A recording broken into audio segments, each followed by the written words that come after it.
Hi everybody, my name's Muriel Bamblett and I'm chairperson of SNAKE, the Secretariat, obviously for an Aboriginal Islander Childcare Agency. Our voice really is the children's voice across the nation. I have the absolute honour, these two disruptive people that are you from South Australia? Yes, South Australians.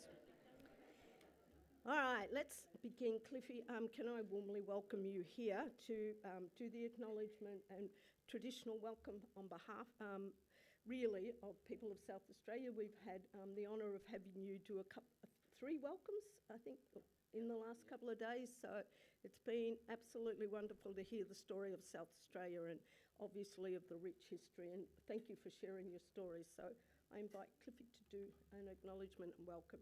Thank you. Thanks, Auntie Muriel. How are we all? Going right?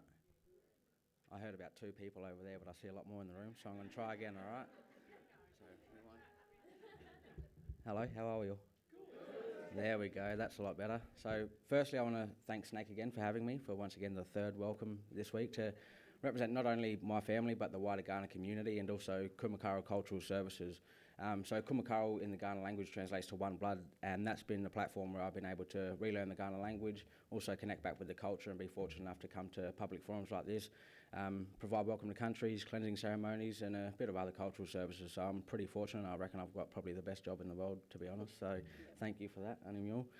But I think I should welcome you in the traditional Kaurna language, so I want to start by saying Yankanamina, Namani.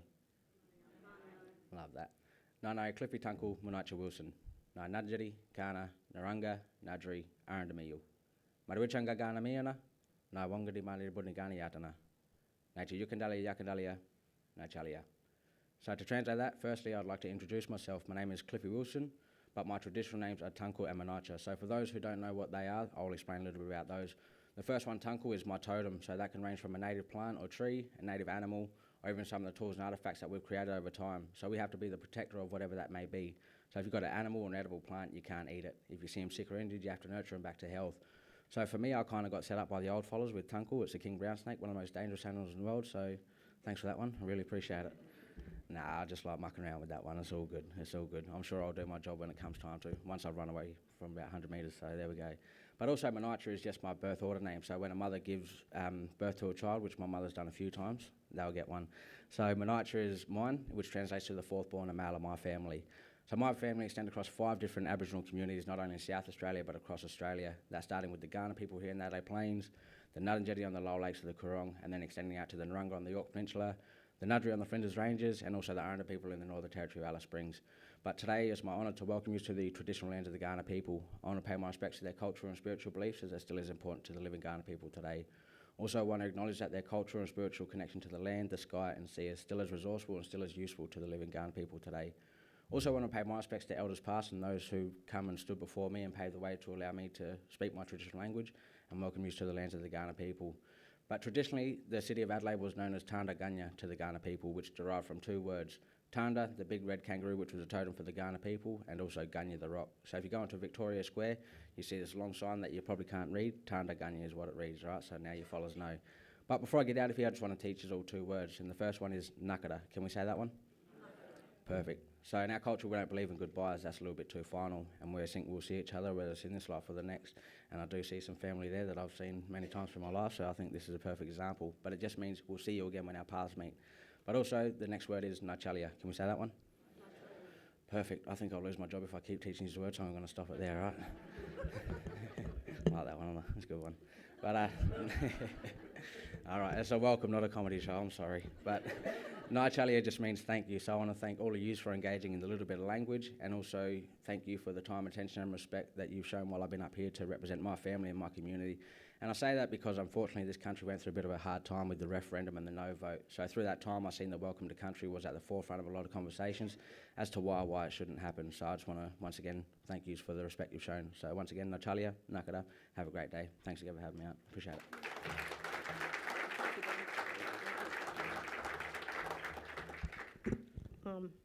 Isn't that lovely? It's always the nicest feeling to be welcomed to country and to particularly have young people speaking language. Language immersion is so critical to our communities and to our people's survival.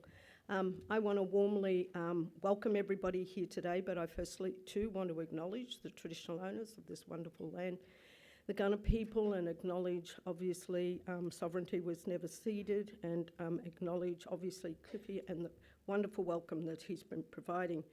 To all the Aboriginal and Torres Strait Islander people in the room that come in partnership and come work in this sector, I honour you. To all those that come in partnership, and I know that many of you have worked with us for a lot of years. For those that commit their lives to our children, to our community, I thank you. I'm really sort of pleased to be here. Unfortunately, as you would know, Catherine Little couldn't be here. So she's unfortunately got very sick. I think both of us, I had COVID last week and she had a cold, and so we didn't sound very healthy speaking to each other on the phone, but unfortunately she's not recovered enough to be able to be here. She sends really her warm thanks, and she missed our council and board meeting, and so those really important, and it's time for us as the board and the council. So many of our board and council are sitting in the front here today, and so we've all come to South Australia to be able to have our meeting, and so we're really looking forward to the launch of Family Matters today. This is, most of you would know, and you'll get the full report later, but this is our 8th edition of the Strait Family Matters report. So this is 8 years of really good information about good knowledge, about understanding of our child welfare system. So Family Matters report, it's an annual report, and it highlights progress or lack of progress towards achieving our goal that our Aboriginal and Torres Strait Islander children and young people will grow up safe and cared for in family, with community and culture. We know that our challenge is eliminating the overrepresentation of our Aboriginal and Torres Strait Islander children in out-of-home care within a generation. We set that target for us many years ago. We said that we would do that by 2040. It is a core part of our achieving that goal to have you all in the room, to be able to report on and to be able to commit each year to Family Matters. Each year since 2016, Family Matters has told the continuing story of our children and families affected by child protection systems around Australia. Sadly, this story continues to get even worse.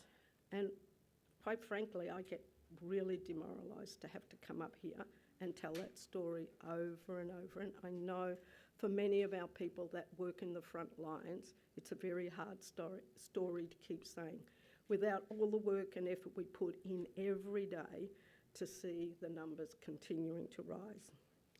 In the 2023 Family Matters report has found that there are 22,328 Aboriginal and Torres Strait Islander children in out-of-home care in Australia. Our children are 10.5 times more likely to be living in out-of-home care than non-Indigenous children. Imagine, think about that. 10 in every 100 children not living in out-of-home care, not at home with families, not at home in communities. Our children make up 42.8% of the total number of children in out-of-home care. Now, but we're only 5.98% of the population. So think about that.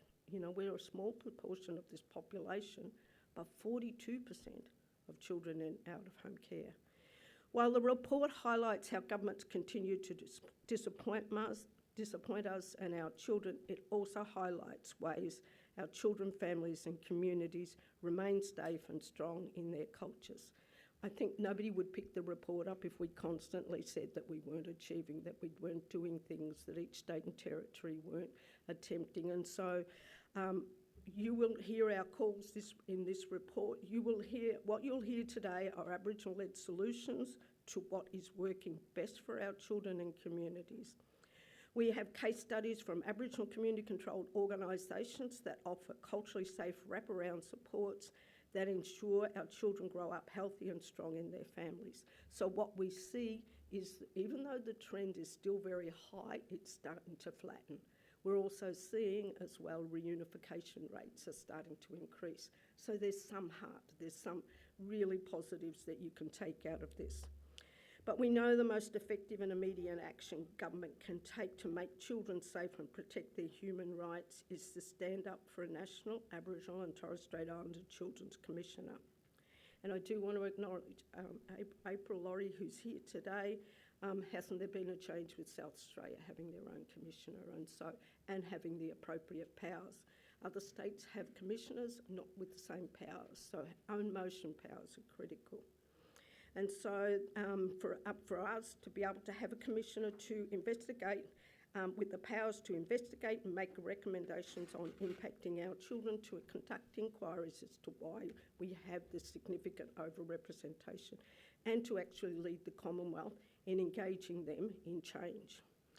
So we have messages today from the Minister for Indigenous Australians, the Honourable Linda Burney, for child protection in New South Wales. So has a history and understanding, and was opposition minister for children and families as well. So she's got a history of knowing child protection.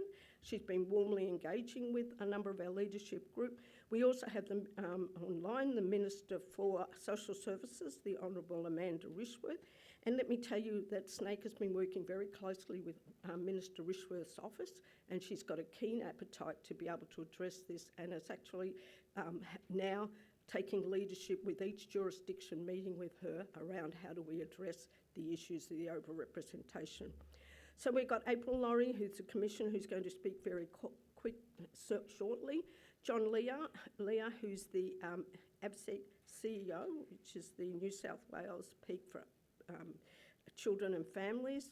And we have and our Snake board member. And we also have wonderfully here today Family Matters Leadership Group and co-chair Professor Paul Gray of the Family Matters Leadership Group. He's an amazing advocate. You will also see case studies from Tarntanya Council, Aboriginal Corporation, and the Snake Connected Beginnings team.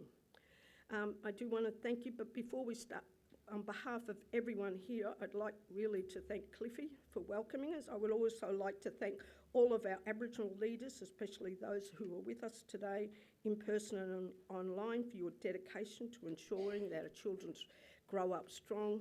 The work you do across the nation supporting our communities is critical to ensuring our children and families have access to culturally safe wraparound supports for their children's safety, for our community, for our wellbeing, for culture. Children need to grow up with a cultural base. Our children, the only ones that can give up are us as Aboriginal people. To the Aboriginal community-controlled organisations that contributed to this report, we thank you. Without that richness, without delving into what is in your knowledge base, what is happening in your organisations, we wouldn't be able to put this report together.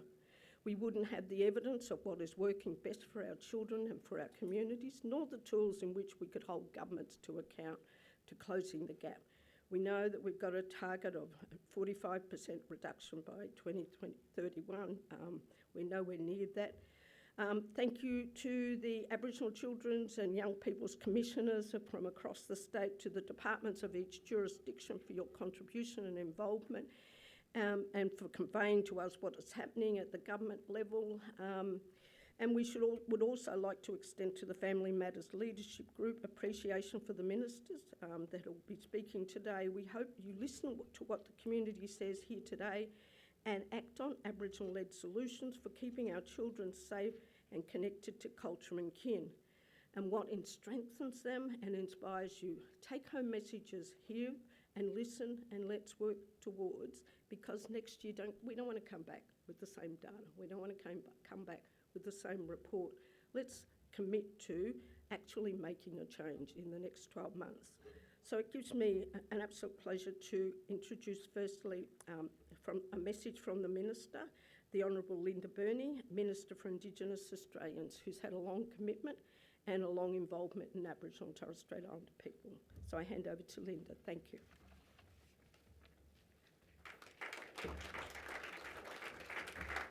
Hello everyone.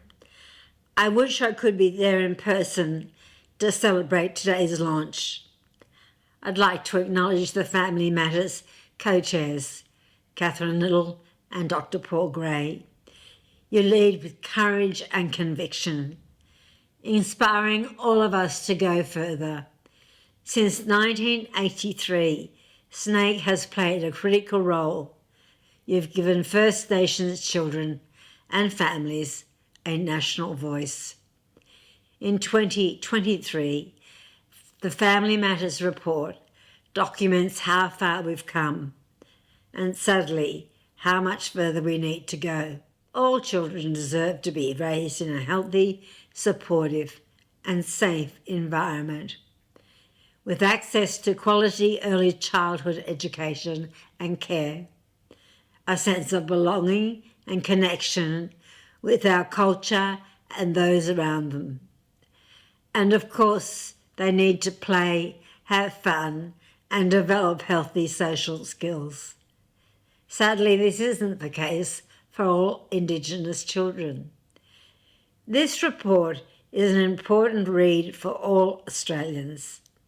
And it's important also that we acknowledge the strength and resilience of First Nations families. In closing, I'd like to congratulate SNAKE. I look forward to continuing to work in collaboration and partnership with SNAKE, governments and community organisations, and most importantly, First Nations people, so that together we can help Indigenous children and young people thrive. Thank you.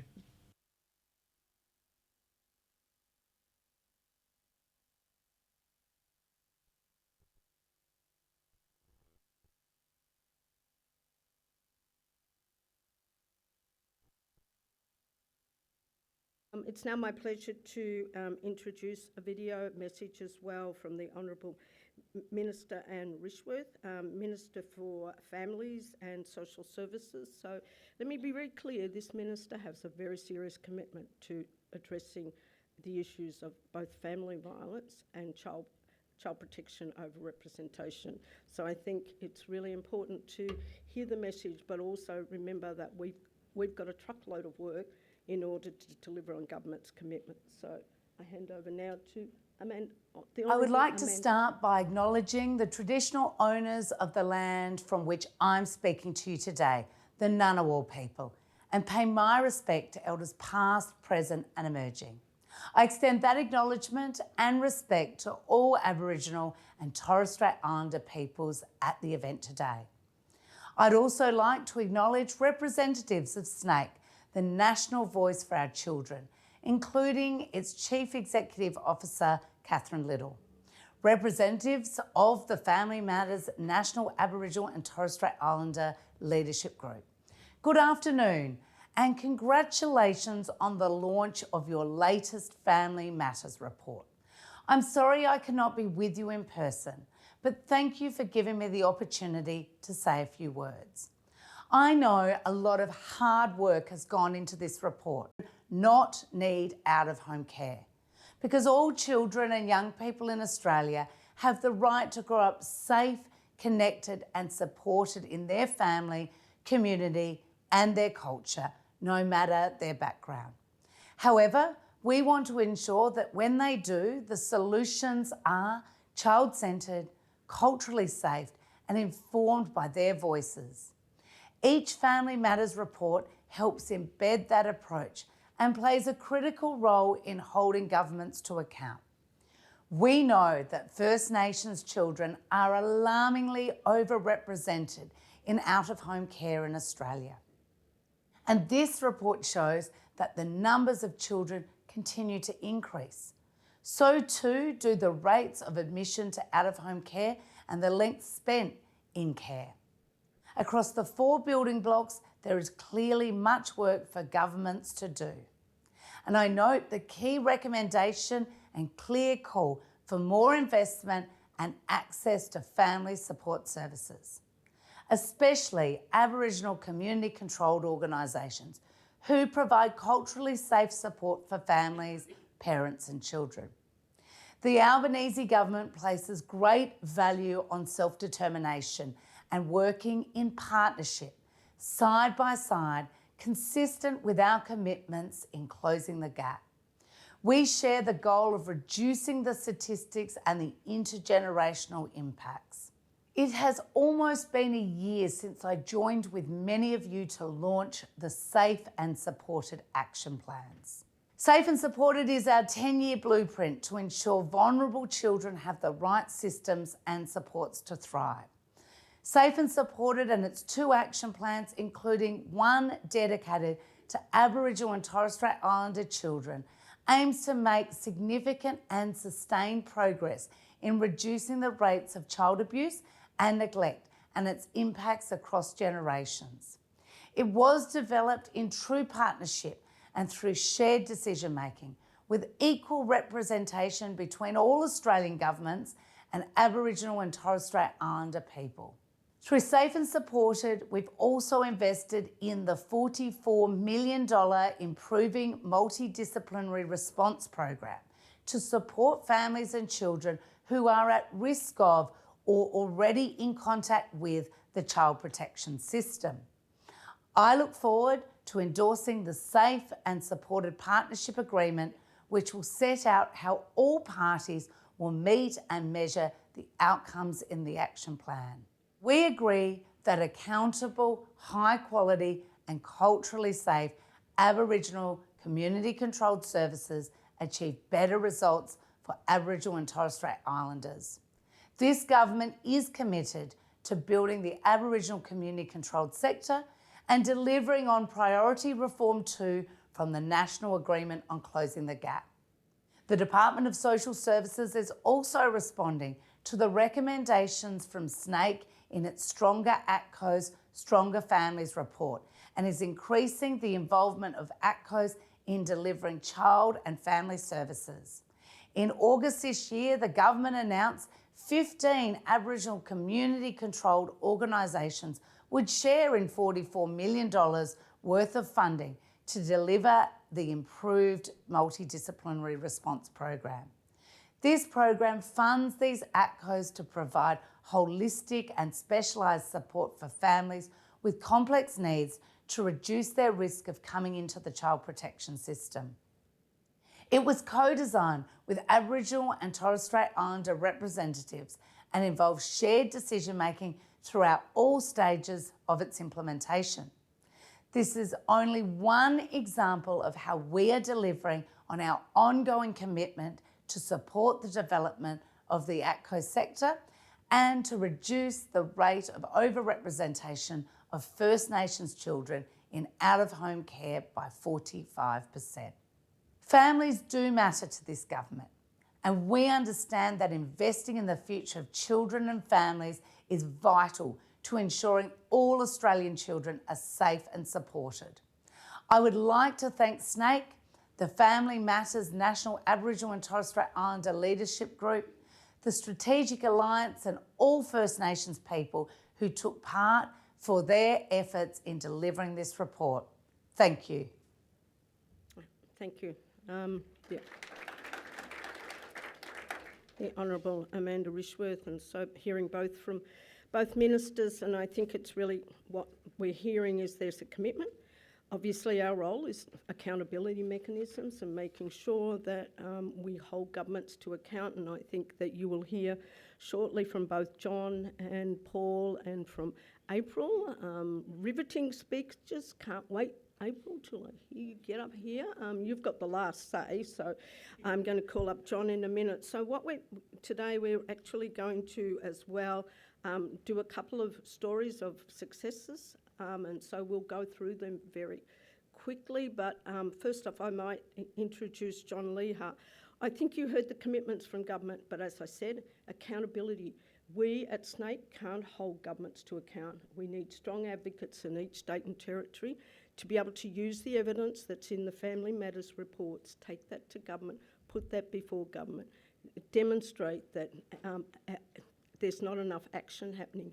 And it's not, SNAKE can't be in every room, but I do believe our partners, if you're here in partnership with us, please read the stories, read the vignettes about how we can work together. We know we cannot get there by ourselves. We need strong partners and strong advocates. So it's my absolute pleasure to ask John Leha from the Family Matters Leadership Group and CEO of ABSEC New South Wales. Thank you, John.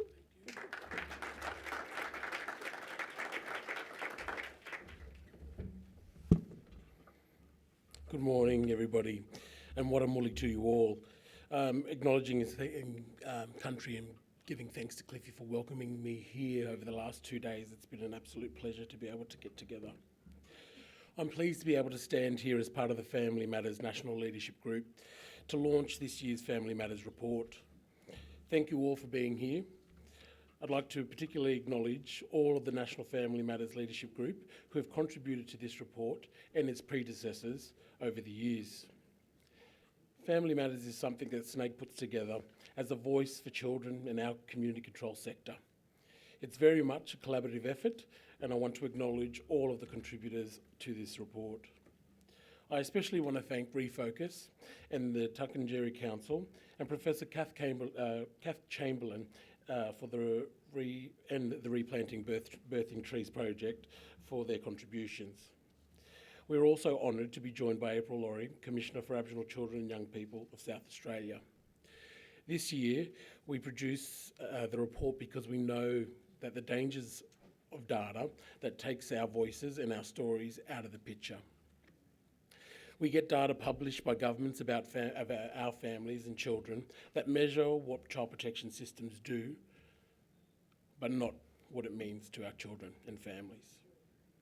We've seen some great successes from Family Matters, and some of the goals that Family Matters begin with to see real progress as a result of sustained work and advocacy.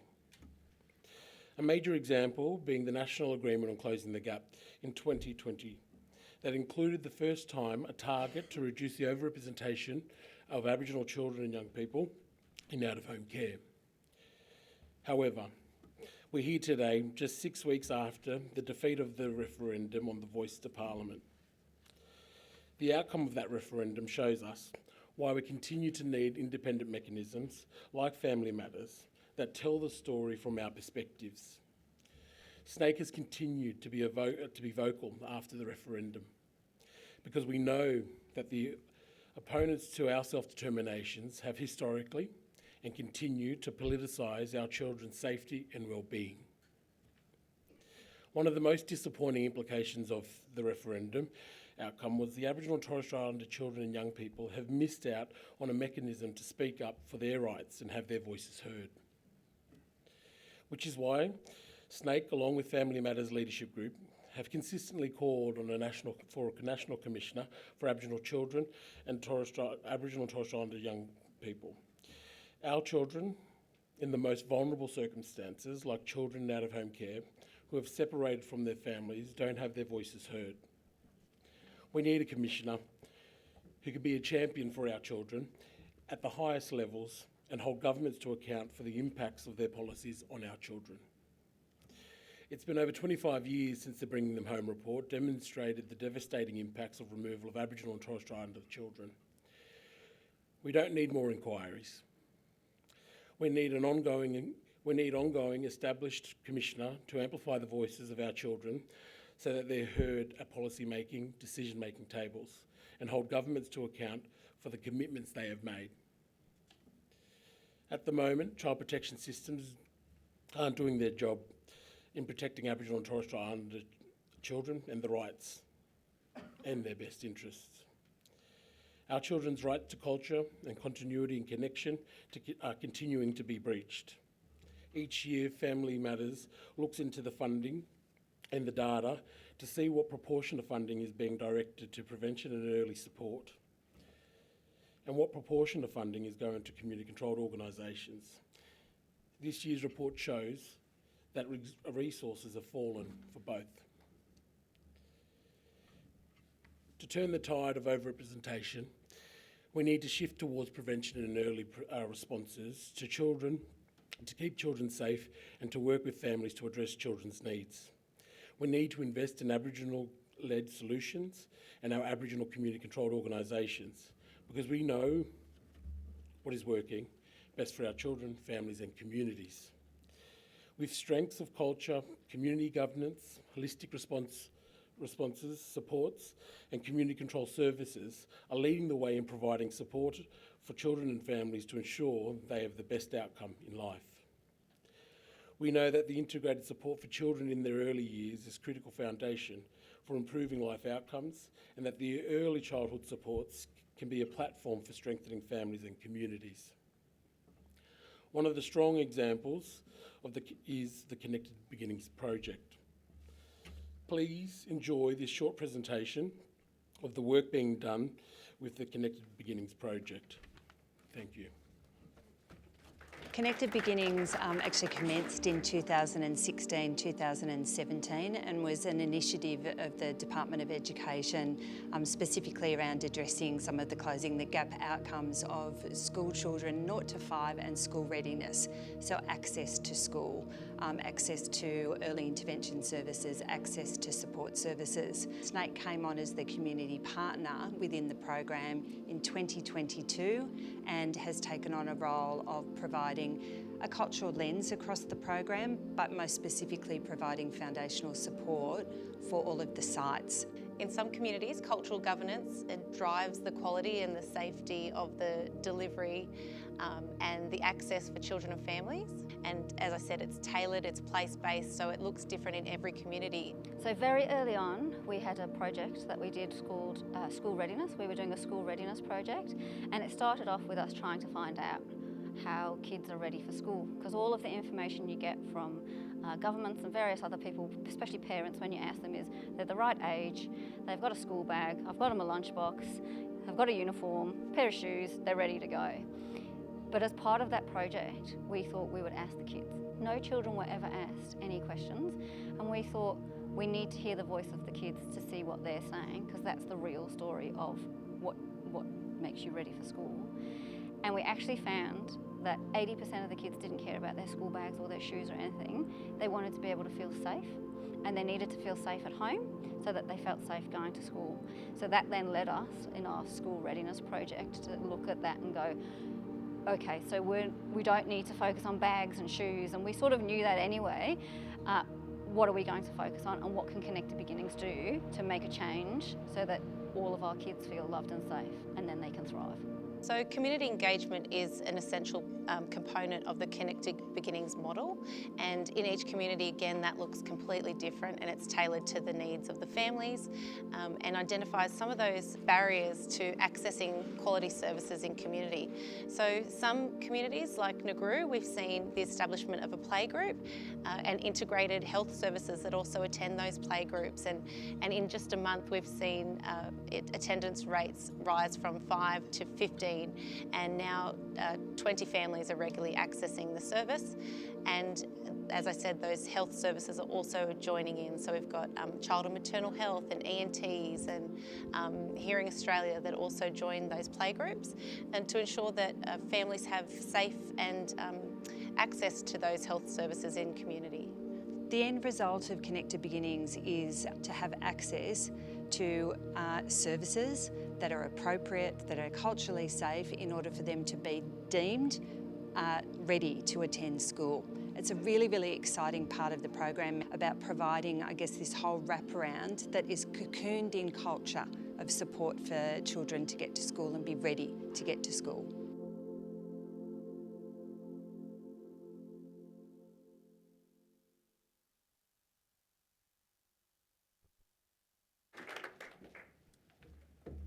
Thanks very much, John. It's my absolute and Connected Beginnings. You have no idea, that video in no way captures how much difference that program is making on the ground. Aboriginal people in control. We absolutely, and I think the board were briefed earlier today about just some of the small, sort of outcomes that we're already seeing. So we look forward to really talking more about Connected Beginnings. But it's my pleasure now to introduce Paul. Paul's the co-chair, and look, he's a professor. I attend a lot of meetings. He's Mr. Academia. He knows, he's read every report. He knows just about everything about every inquiry in Australia. So to have someone of his expertise, we are so, really, really proud of the fact that we are growing Aboriginal intellect across our community, and the capacity to actually not just do practice and service, but policy, academia to lead in many areas. So I'm very proud to introduce Paul. And I'm sorry I'm a stand-in for Catherine, but she's our media queen. I am not a media queen. But Paul, thank you very much. Thank you.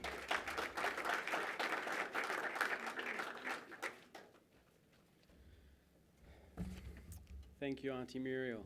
I feel like with an introduction like that, I can only under-deliver. But I want to take this opportunity particularly to acknowledge how fortunate we are to have your leadership in this space. And I wanted to make sure that was said today, Auntie Muriel. As a Wiradjuri man, I acknowledge the Kaurna people and pay my respects to their elders for their ongoing custodianship and care for this country and for allowing us here to launch this important report about our children. As Cliffy taught us, Nutchalia, hope I got that right. Thank you for allowing us to be here. I also acknowledge the Family Matters Leadership Group, who play a key role in guiding and shaping this report every year.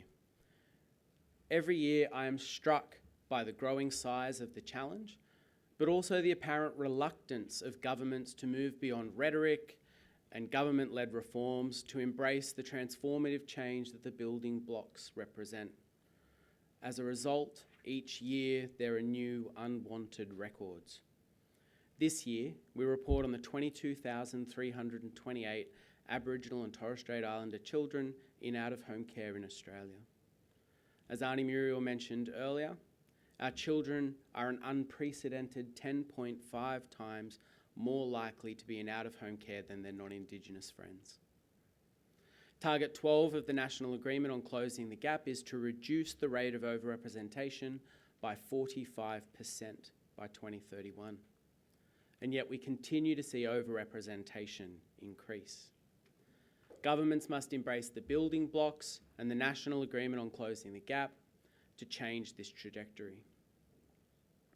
Family Matters hopes to keep a vigilant focus on the impact of these systems, child and family systems, on our children and our families, including how well they implement key safeguards, such as the Aboriginal and Torres Strait Islander Child Placement Principle. The Family Matters report interrogates the narratives constructed by governments through their statistics and reporting. We promote accountability about the steps governments are taking towards realising more just systems and practices. And we are proud to offer a platform to community voices and the growing cohort of Aboriginal and Torres Strait Islander commissioners and other independent officers to talk back to these narratives and to elevate community solutions. And of course, I acknowledge Commissioner Laurie, who is with us today. We know this year has been challenging for our communities. We have seen again that our kids are often the subject of political debates, but their voices and the voices of our communities continue to be marginalised or undermined with tired stereotypes. We see more of the same top-down, disjointed government responses that have not only demonstrably failed, but compound the issues into the future. We continue to see gross underinvestment in Aboriginal community-controlled solutions, despite consistent evidence that these are more likely to create sustainable change. Family Matters includes 4 key building blocks that emphasise the solutions to these challenges, that these solutions are in our communities and guide governments in creating the enabling environments for their implementation. We know that when our children and families enjoy equitable access to high quality, culturally safe supports delivered through our community-controlled organisations, when our families and communities have control over the decisions that affect them, when laws, policies and practices are culturally safe and responsive, and when governments and services are accountable to the communities they serve, we see better supports, better decisions, and better outcomes for our children. This year's Family Matters report shows that while there are reforms occurring, there remain far too many gaps, too much business as usual. The evidence is clear. It is not a matter of doing better, but doing different. accountability is a critical gap. Many of the policy and program changes that have been reported on in past years haven't been adequately implemented in genuine partnership with Aboriginal and Torres Strait Islander communities. Greater independent oversight and monitoring is critical. The example set by our Aboriginal and Torres Strait Islander Children's Commissioners demonstrates the importance of empowered, independent Aboriginal and Torres Strait Islander Children's Commissioners in each and every jurisdiction, including nationally. We are seeing some movement towards transitioning services and resources for Aboriginal and Torres Strait Islander children and families to their communities through their community-controlled organisations. Whilst this is positive, it is important that we see we see governments and non-Indigenous organisations leaning into this process for a timely and sustainable transition. Examples in this year's report highlight how the strengths in our communities are working to turn the tide in overrepresentation. The case studies show the transformation that can happen when our communities exercise decision-making about our children's futures. Because it is a simple truth that when we have power over our destiny, our children will flourish. Such reports only provide a small window into the interactions of our children and families with these systems. Much too often, we see indicators of how current approaches fray and fracture the very connections that underpin their lifelong well-being. But we cannot lose sight of the fact that behind these figures are children, our children. That each child, each family has their own story, their own hopes, worries, and aspirations. We hope that the Family Matters report does them justice and continues to contribute to the transformation and increased accountability of the systems that affect their lives. It is for them, as it is every year, that we launch this year's Family Matters report. Thank you.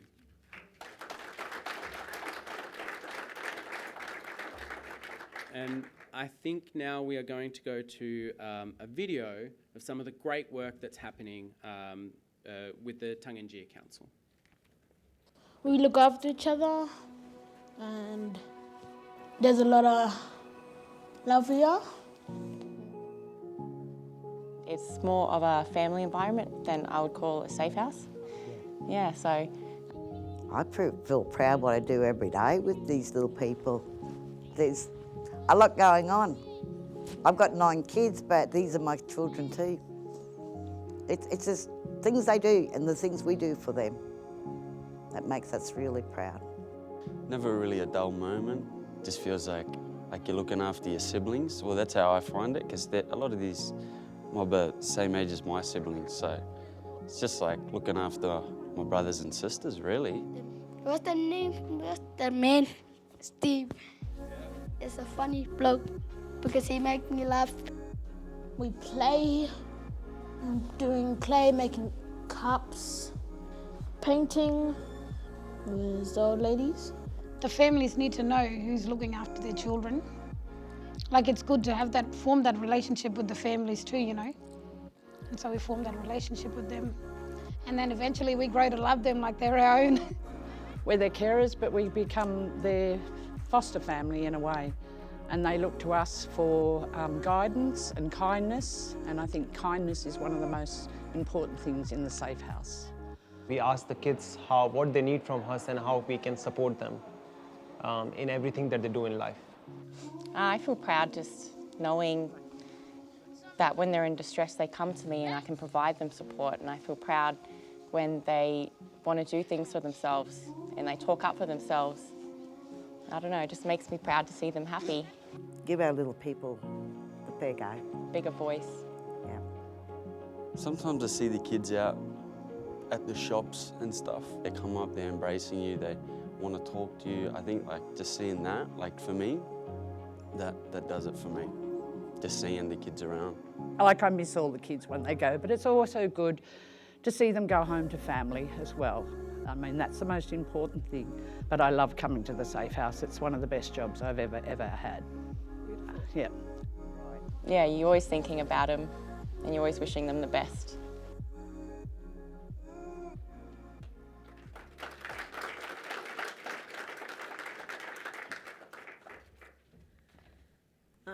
Always quite emotional watching just one safe house.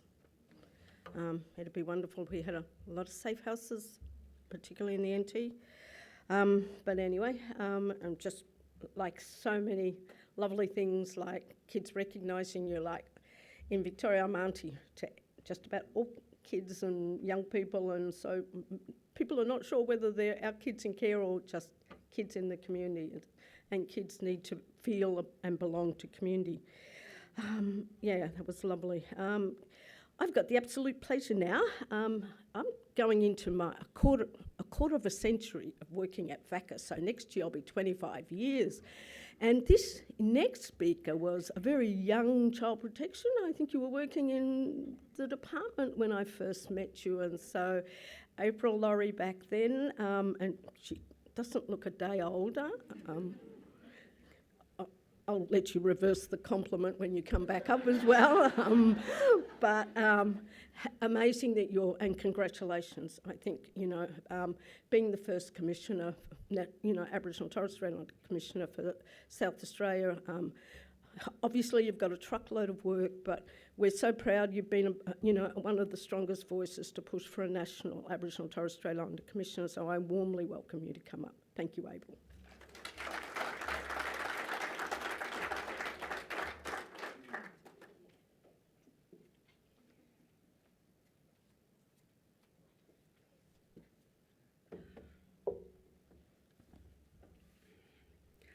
Well, you hold your age very well. Hello everyone, my respects to Ghana. This is their land in which I live and work. And I've actually birthed my 3 sons here on Ghana country, and I thank Ghana for that privilege. And thank you to Cliffy for the warm welcome to country. So as introduced, I'm April Laurie, but for those who don't know, I'm Merining Gugutha from the far west coast region of South Australia, with ancestral ties on my father's side to Luritja and Arunta country in Central Australia. I hold the role as Commissioner for Aboriginal Children and Young People in South Australia, and I've held that role since December 2018. And it wasn't until October 2021 that the role was enshrined in legislation, giving it powers and functions and resources to address matters impacting the rights of Aboriginal children and young people here. And it was actually in 2018 that I attended for my first time to a launch of a Family Matters report. So it gives me great pleasure to be here today and to be part of this event and to know that it's being held on Ghana country. Reports like Family Matters are vital to build the case for systemic change. They lend weight to advocacy efforts across the country so that governments take the action that is required. As many of you know, as Commissioner here within South Australia, I have been conducting an inquiry into the removal of Aboriginal children from families and placements into state care. Since June last year, we have been travelling across the state, hearing from over 400 Aboriginal children and young people, families and community members, as well as over 500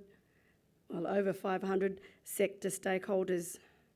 We have reviewed data and case files, as well as hundreds of documents, received written submissions, conducting hearings to hear from experts and leadership in the sector.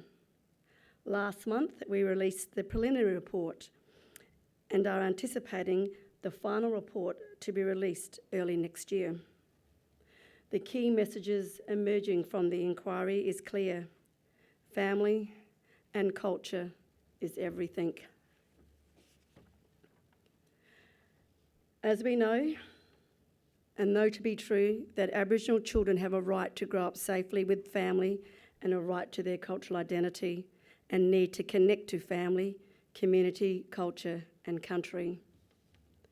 But when our children are removed, this creates disconnection, which continues a cycle of disadvantage, poverty and trauma. And as many have been removed, that widespread distress across Aboriginal families and communities is felt across this land with a heavy heart. As the Family Matters report card shows, South Australia has a lot of work to do to reduce the overrepresentation of our children in the child protection system. Aboriginal and Torres Strait Islander children are 11.4 times more likely to be in out-of-home care compared to non-Indigenous children. This is above the national rate of 10.5 times. We also have the second lowest rate of children being reunified with families at 3.8%. We are a very small jurisdiction when you compare us. Things aren't changing and things aren't getting better. To fix this, we need legislative change here in the state of South Australia. The inquiry is recommending that the Aboriginal and Torres Strait Islander child placement principle in its fullest form be enshrined in law. Removal of children should be the last resort. This is why we are recommending that it is a requirement that the placement principle be implemented to the standard of active efforts, and that active efforts is also enshrined in law. Another key recommendation is expanding the authority and funding of local level Aboriginal community controlled services, turning to Aboriginal governance, turning to Aboriginal leadership and management, and the breadth and depth of the Aboriginal workforce to truly support self-determination for the Aboriginal community for the benefit of the Aboriginal child. It has been inspiring to see the case study videos that we've seen just before, showing how our community organisations make a big impact at the local level, but also across our country. We have a thriving ACO sector at the local level right across South Australia, but we need that systemic change to formally recognise them and help them really lead the way for the sake of our Aboriginal children and young people. The current work underway in South Australia to establish a peak body for Aboriginal children and families is another key action that will help build this sector. In wrapping up, I want to reflect on SNAIC's call for a national Aboriginal and Torres Strait Islander Children's Commissioner. This is an essential piece of that accountability puzzle. My role here as Commissioner has been transformative, listening to Aboriginal children and young people, listening firsthand, and then advocating for their rights. I've been able then to engage in a joined-up advocacy with other First Nations, Children's Commissioners, Guardians and advocates across Australia. But what is really missing is a National Commissioner to be a national change maker, to really drive this collective advocacy and to bring the Aboriginal child's voice to national structures, to national policy making and national decisions. The Family Matters report strengthens our call for a National Commissioner, and I am hopeful to see its establishment in the near future. Thank you.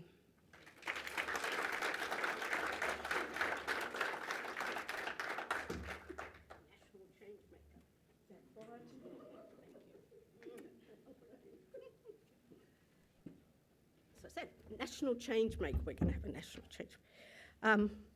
Absolutely. Now to our last speaker, and not very much not our least.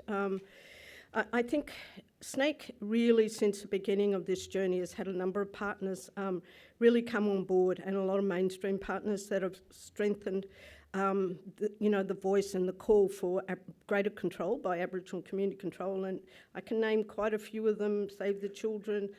But today, representing Life Without Barriers, we have the amazing Claire Robbs.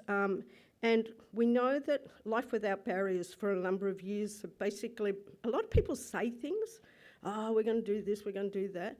But in truth, Life Without Barriers has really made a serious commitment to transfer Aboriginal resources back to Aboriginal control. And so, Claire, we're really, pleased to invite you up. I know you were supposed to speak before April, but I'm making a big deal out of you coming up now, and so I welcome you to the stage. Thank you very much, Claire.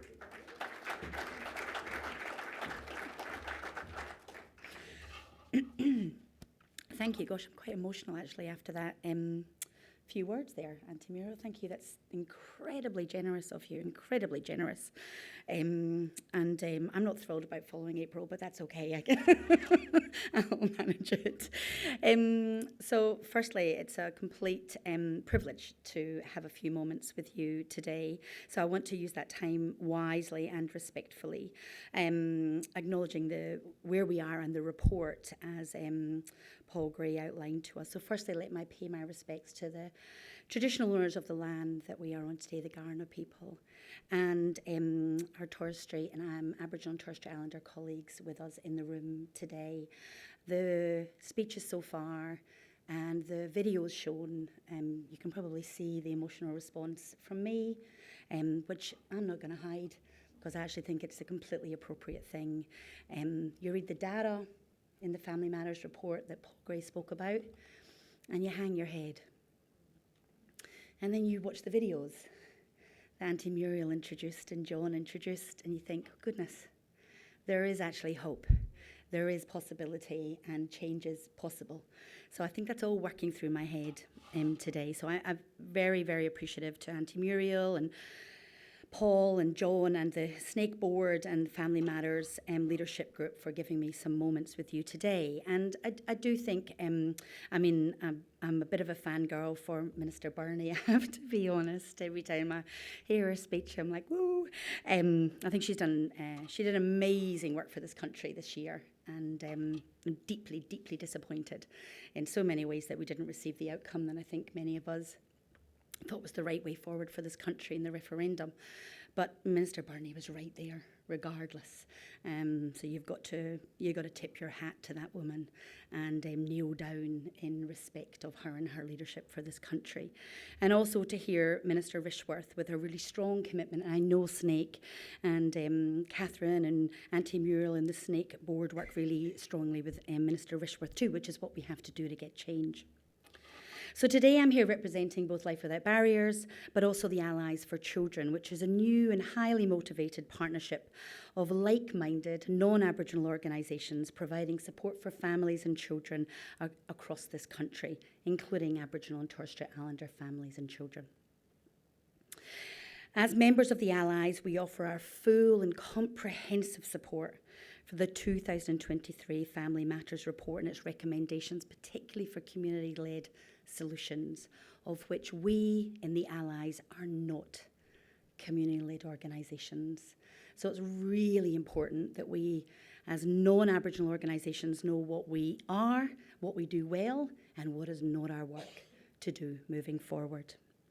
The Family Matters report for organisations like ours is a powerful truth stone, documenting our nation's current trajectory in delivering outcomes for children, young people and families. A path which, as Professor Paul Gray outlined, a path which shows the sustained gravity of poor outcomes for Aboriginal and Torres Strait Islander children, which should sit heavy in all of our hearts, particularly people in roles like mine as a Chief Exec of a non-Aboriginal organisation. However, I'm the eternal optimist. So I know that we can turn this tide. I know we have, and I know we have to. This report gives us a compass to eliminate the overrepresentation of Aboriginal and Torres Strait Islander in care within a generation. Achieving this, however, will require unequivocal investment. from the non-Aboriginal services sector, people like us, people like the Allies for Children. We need to embrace our responsibility to join with SNAIC in their very generous invitation and supporting community-led solutions to become the way forward and the only way forward. We particularly today, the Allies for Children, want to highlight our support for the early investment strategies, which include integrated community-led family support services outlined in the recommendations and those gorgeous videos that if they don't grab your heart, honestly, what does, right? For this to be achieved, though, it's if it was going to be easy, people would already have done it. So it's going to be hard. So for it to be achieved, Aboriginal and Torres Strait Islander community-controlled organisations must have adequate resources and funding to be able to support children and families in a model of support that they design. After all, the evidence shows us Aboriginal and Torres Strait Islander communities know the solutions that work best to support their children and their families. And no matter, how it works just now, if we keep going back to what the evidence tells us, both in the stories and in the facts and the data, it is undeniable. Aboriginal and Torres Strait Islander community-led solutions are the way that we as a country will achieve the transformation reform agenda that we need to, so that Aboriginal and Torres Strait Islander kids may thrive in culture and with kin. The Allies for Children also fully support SNAIC's calls, and I think our Commissioner much more articulately put than I did. Our Commissioner's calls for a National Commissioner for Aboriginal and Torres Strait Islander children who can be that critical voice for children and bring accountability and oversight of government in its responses to the issues facing our First Nations children all over this country. And we will keep saying it and keep saying it and keep saying it as an ally that we want to be for our First Nations people until it happens. And I suspect we might need to keep doing that, because when we've got beautiful examples of the impact that a commissioner can have at a state level, why would we possibly not fight for that at a federal level as well? So the Allies for Children and Life Without Barriers is committed to being a staunch ally, not a good weather ally, not a social media fluffy story ally, not an event attending morning tea ally, but a staunch ally when it's not the popular thing to do, when it's not the easy thing to do. But we will absolutely be there in those times strongly as that appropriate ally, and we will advocate for the direct and sustained investment into community-controlled organisations, not into organisations like ours. We will work with communities and leaders to transition children from non-Aboriginal organisations and support the transformation reform needed as proposed in this Family Matters report. And as I said to John Laha last week, Allies for Children Life Without Barriers will keep showing up, and we will do what we need to do once our non-Aboriginal organisations, until we genuinely see that sustained change, until reports that we have like Family Matters, the data's looking very different till it's looking to now. And I hope that there's not too many years that I'm keeping on this stage and saying that. But I do promise that we'll keep turning up until it happens. And thank you very much, Auntie Muriel, for giving me some time today.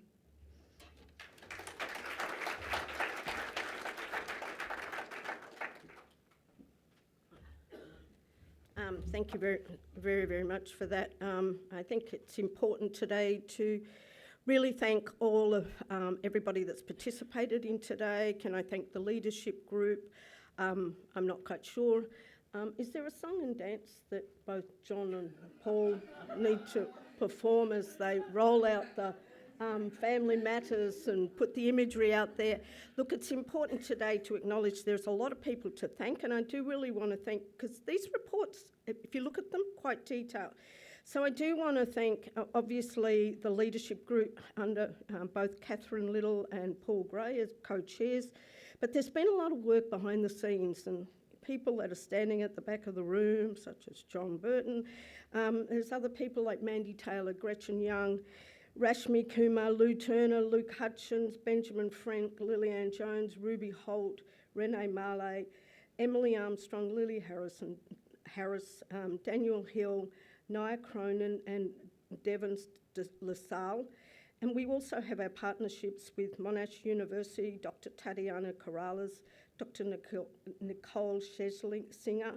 And, you know, we've also got other partners with us, including Refocus, was mentioned about Professor Kath Chamberlain. Today you've heard from the Tarntanya Council, you know, on Aboriginal Corporation, who contributed quite a bit to this report. And I think what we're really wanting to highlight for you is that we do this to acknowledge the children and young people. And these children and young people today have contributed generously, and their hopes and aspirations and their wishes for the future all rest with all of us in this room. And this report very much carries a plea. Please act. Please do something about it. So I do want to thank as well our sponsors, Life Without Barriers and Ozchild. I urge you to take this report, take the report away, don't put it on a shelf, don't let it become something that just gathers dust, and we'll come back here next year and we'll all go through this again. We cannot let this happen. The situation is too dire. Let me tell you, it's not just about children. We have parents of children who are dying every day that are at risk. We need to do that work with families. We need to give them hope. We need to restore balance to it. We can't have children growing up not knowing who they are. So to all our speakers, to Minister Burney and Rishworth, really thank you.